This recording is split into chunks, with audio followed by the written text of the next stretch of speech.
What's going on, y'all? How's everybody doing? I want to stop today and not just make another bad driver video, although we'll probably catch a little bit of that, I'm sure, because I'm on the road on a bike. It's going to happen. But I wanted to get serious for a minute and talk about something with y'all. I don't like talking about politics because, I mean, really all it does is further the divide between both sides. And one side's never going to convince the other side that they're right or they're wrong or whatever. And it just makes people mad at each other for no reason when we all want the same thing. We all want the best life we can have for ourselves. But there's a little thing that they've been talking about, or a big thing they've been talking about, especially here lately, that's really not the direction we need to be going. And that's the red flag laws.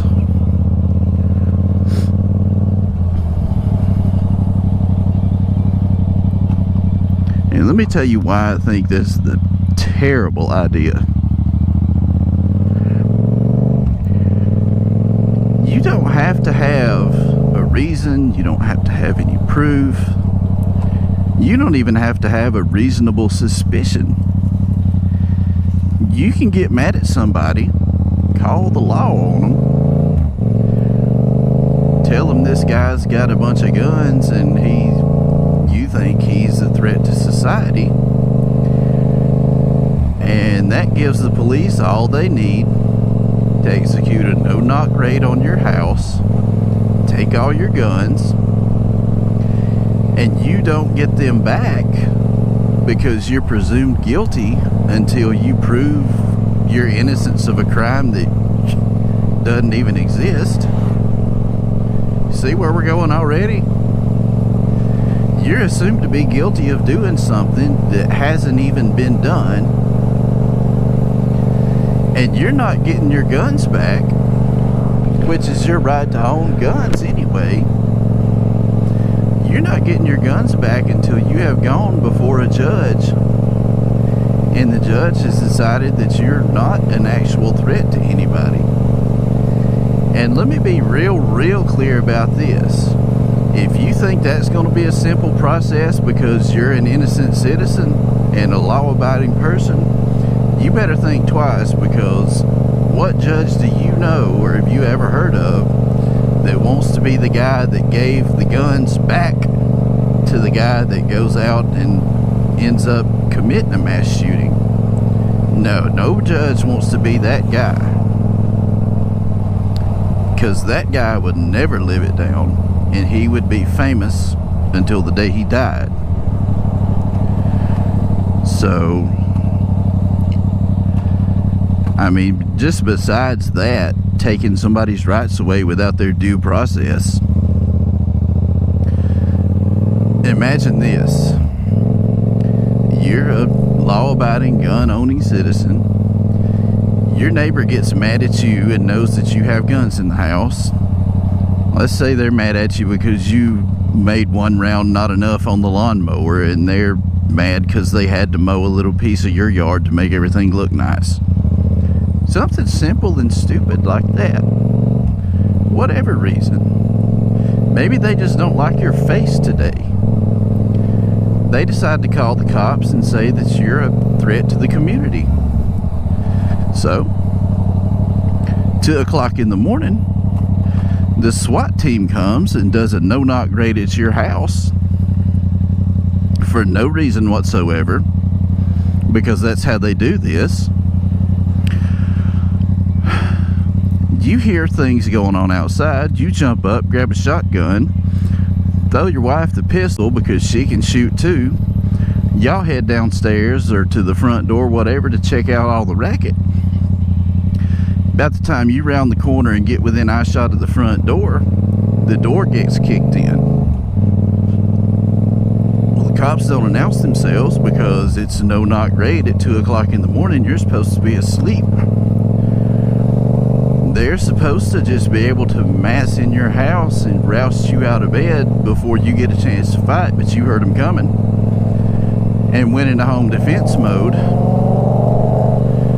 So now you've got these people breaking your door down, and you don't know that they're cops, but you know something's going on, and you're standing there armed. So you start shooting at the door kickers because you don't know who they are. You think it's a burglar. Alright, let's say you take one cop out, your wife is standing right behind you, she's shooting, she takes out another one. By the time you two get your first couple of shots off, you're met with a wall of incoming rifle fire from the cops because they're doing SWAT team stuff. You just killed two of them. They're legally almost obligated to fire back. Alright, you're dead, your wife's dead, two cops are dead. Yeah.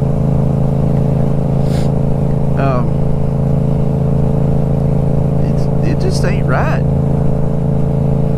I mean, you never did anything to anybody, never harmed a mouse. You just got straight up murdered by your neighbor that swatted you. Now you've killed two cops that were just doing their job.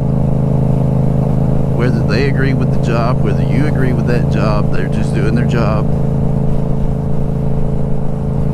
You killed them because you didn't know who they were, and somebody's breaking into your house in the middle of the night. When the alternative to this is you being presumed innocent of anything until somebody's proven you guilty. Your neighbor calls the cops and says, hey, this guy's got guns, and the cops say, so what? Everybody else around here's got guns too. You're in the South. What's the problem? And nothing ever comes of it, and you and your wife both go on about the rest of your lives never knowing that somebody just tried to have you killed by the cops.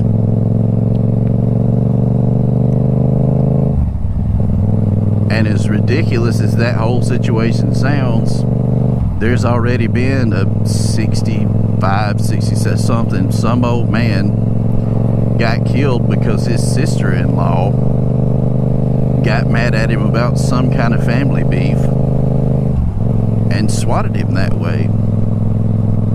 She called the cops and said he's armed and he's a threat. They busted in his house in the middle of the night.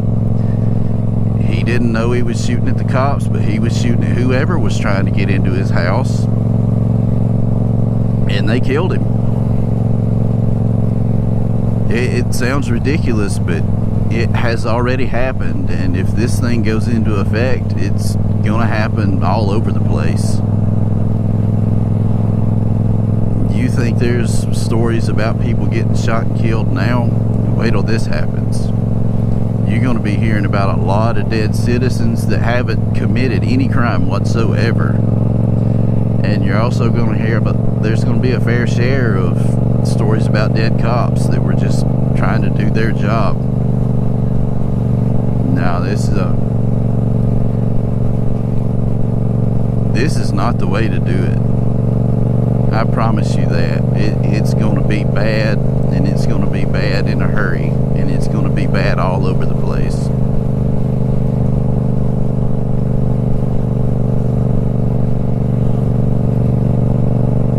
I don't know what the answer is to all these shootings. I can tell you a lot of what I think we're doing wrong about it, but as far as me coming up with an answer of what's the right thing to do, I don't know. I don't have that. Because the thing is, you're never going to legislate evil out of the heart of mankind. There's always going to be people out there that are willing to do bad things to good people. And the choice to kill is made before the weapon to do that with is ever selected. So taking everybody's guns away is not the way to address the situation.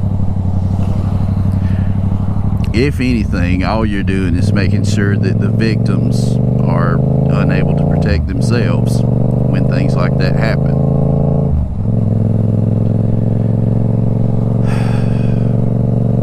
this is such a downer conversation to have,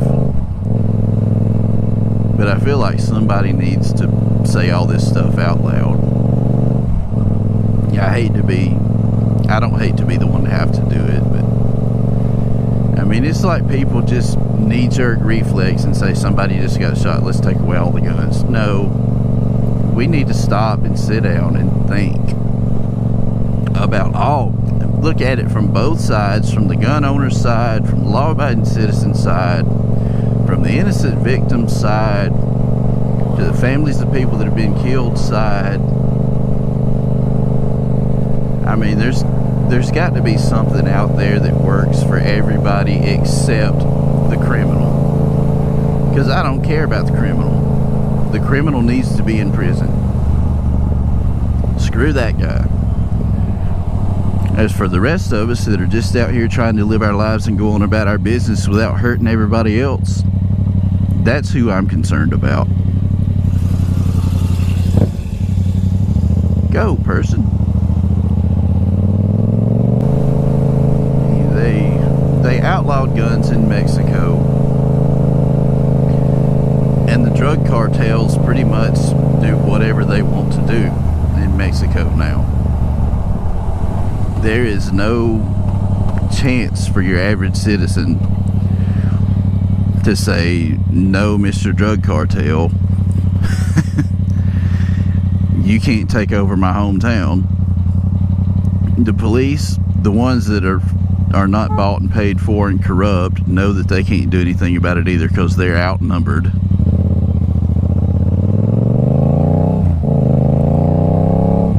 But I mean, like, any of y'all that are old enough to remember, Acapulco used to be the place you wanted to go if you had plenty of money and wanted to take a vacation to a tropical beach somewhere.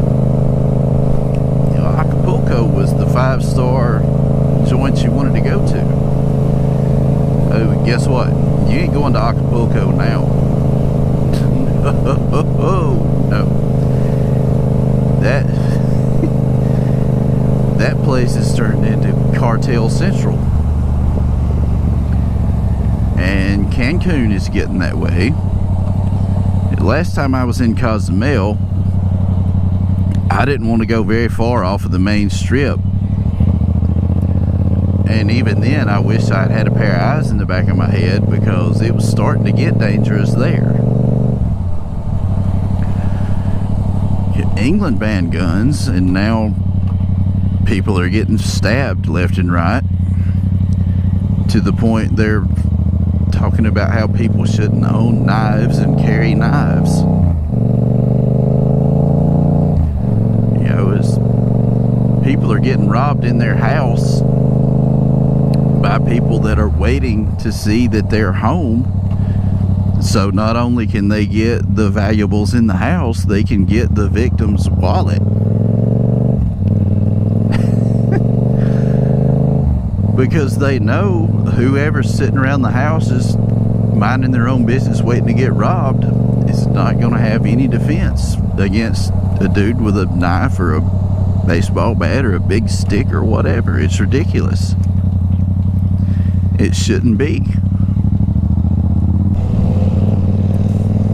That's a basic tenet of a free society, is the presumption of innocence and the burden being placed on the state to prove guilt before the punishment occurs. And these red flag laws do away with that. They do away with any due process a person might have.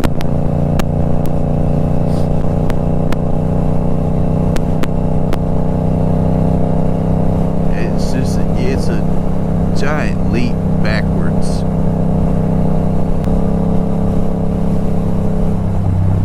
Yeah, I'm starting to ramble and repeat myself and have a hard time coming up with anything else while I'm trying to ride, so I'm going to stop right here.